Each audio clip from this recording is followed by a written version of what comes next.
নরসিংদীতে বেগম খালেদা জিয়া ও খায়রুল কবির খোকনের রোগমুক্তি কামনায় দোয়া মাহফিল অনুষ্ঠিত। বিস্তারিত দেখুন নরসিংদী জেলা প্রতিনিধির রিপোর্টে। AB24 বাংলা ও বাঙালির পাশে।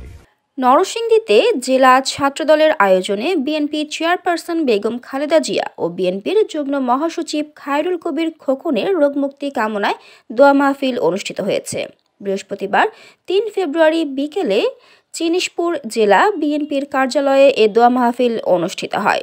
এ সময় নরসিংদী সরকারি কলেজ ছাত্র সংসদের সাবেক নির্বাচিত এজিএস সিদ্দিকুর রহমান নাহিদের সভাপতিত্বে ও সরকারি কলেজ ছাত্রদলের সাবেক সহ সাংগঠনিক সম্পাদক জুবায়ের আহমেদ তুষারের সঞ্চালনায় উপস্থিত ছিলেন নরসিংদী জেলা বিএনপির সহ সভাপতি অ্যাডভোকেট বাসেত ভূঁইয়া, শহর বিএনপির সভাপতি একেএম গোলাম কবির কামাল, শহর বিএনপির সাধারণ সম্পাদক ফারুক উদ্দিন ভূঁইয়া, জেলা স্বেচ্ছাসেবক দলের সাধারণ সম্পাদক শাহরিয়ার শামস কেনেডি, জেলা ছাত্র দলের সাবেক যুগ্ম সাধারণ সম্পাদক মাহমুদ হোসেন চৌধুরী সুমন, সরকারি কলেজ ছাত্র সংসদের সাবেক ভিপি ইলিয়াস আলী ভূঁইয়া, সরকারি কলেজ ছাত্র দলের সাবেক সিনিয়র যুগ্ম আহ্বায়ক সজীব ভূঁইয়া, সাবেক সদস্য সচিব মেহেদী হাসান রিফাত, ছাত্রদল নেতা সজীব পাল জুম্মন, বরকতুল্লাহ সরকার প্রমুখ।